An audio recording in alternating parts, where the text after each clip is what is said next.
Today, we're diving into something pretty profound, Eckhart Tolle's teachings on finding your life's purpose. And just a heads up, it's probably not what you think. See, it has less to do with ambition and chasing goals and everything to do with the power that's right here in this very moment. So here's how we're going to break this all down. We're going to start with that nagging feeling of dissatisfaction that so many of us have. Then we'll walk step by step toward a solution that's both incredibly deep and, honestly, surprisingly practical. Okay, so let's get right into it. Let's start with a feeling I bet we can all relate to. That quiet sense that something important is missing, even when, from the outside, your life looks totally full. You know that feeling, right? Life is just so busy. We are always doing something. But underneath it all, there's this little voice asking, is this really it? You feel kind of caught in the daily grind, maybe a bit stressed, and you just wonder where the real meaning is. Well, that constant, quiet dissatisfaction, that's exactly what Tolle is talking about. So where does this feeling even come from? Well, Tolle suggests that we're basically caught in a trap. Society teaches us from day one to look for our purpose out there, in future goals, the next big promotion, those massive achievements we're supposed to be chasing. And this right here, this is the core distinction Tolle makes. And honestly, it's a total game changer. On the left, you've got outer purpose. It's all about doing, right? It's about chasing goals way off in the future. But look at the right side, inner purpose. This is just about your state of being, right here, right now. And what Tolle says is that one, the inner purpose, that's the one that's actually primary. It's the one that really matters. And this basically captures the story most of us live by, even if we don't say it out loud. It's this idea that, okay, if I just struggle enough, if I push through all the stress and the anxiety now, then someday when I finally reach that goal, then I'll be happy. But here's the huge flaw in that whole way of thinking, and this quote just nails it. Tolle's point is so powerful. The journey is the destination.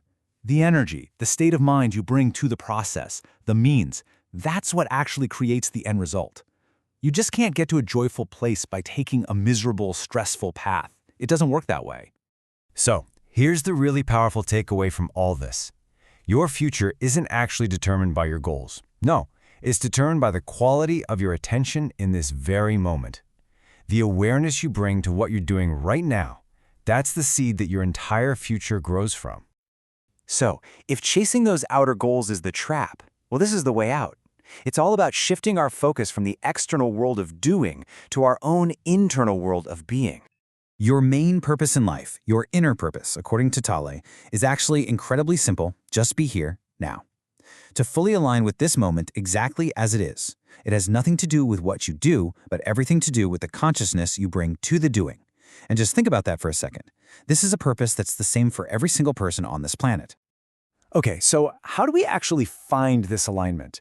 Well, it's not by thinking harder or by making more to-do lists. It's actually the complete opposite.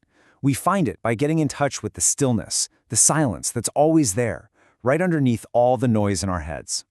Tolle often brings up this ancient piece of wisdom. And look, whether you're religious or not doesn't really matter. The message here is incredibly profound. It's saying that in that inner stillness, you connect with a deeper intelligence, a kind of universal consciousness, what some people call God, that exists way beyond the limits of your thinking mind. All right, I know what you're thinking. That sounds great in theory, but how does this actually work in our messy, complicated, everyday lives, especially when we feel totally and completely lost? This right here, this is the core practice. And it's so simple, it's almost radical. Forget the 5-year plan for a second. Just focus on this one step you're taking right now.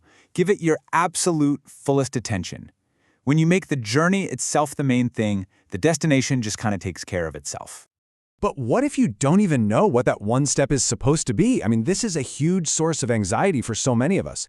This was the exact question that a 26-year-old woman named Ivy asked, someone who felt totally lost in her career and was feeling all this pressure to have her whole life figured out. Tolle's advice here is basically to reframe the entire situation. Stop seeing your life as some big problem that you have to solve and start seeing it as an adventure that you get to live. Can you actually get comfortable with not knowing? Can you just watch the fearful, anxious thoughts pop up without grabbing onto them and believing every single one? When you do that, you're not stuck anymore. You're exploring. So, what's the ultimate payoff here? What actually starts to happen in your life when you make this fundamental shift? When your inner purpose becomes your #1 priority? Well, the result is what a lot of people call flow. When you stop fighting against the present moment, life itself seems to start working with you. You start noticing little coincidences, synchronicities. Things just seem to click into place. And then, almost magically, that outer purpose, your career, your relationships, it all starts to unfold, but naturally, without all that struggle and resistance. Now, this is a huge concept, but here's the simple version. Your small personal purpose starts to align with something much, much bigger. You kind of become part of the world waking up to itself. Your actions are no longer just driven by your own personal wants and fears. They feel guided by a deeper intelligence, this creative force that's moving right through you. And that's really the question I want to leave you with. What if a truly meaningful life isn't about some grand achievement way off in the future? What if it's all about the quality of attention you can bring to this small, simple present moment? Because according to Tolle, that one simple shift, well, that could change absolutely everything.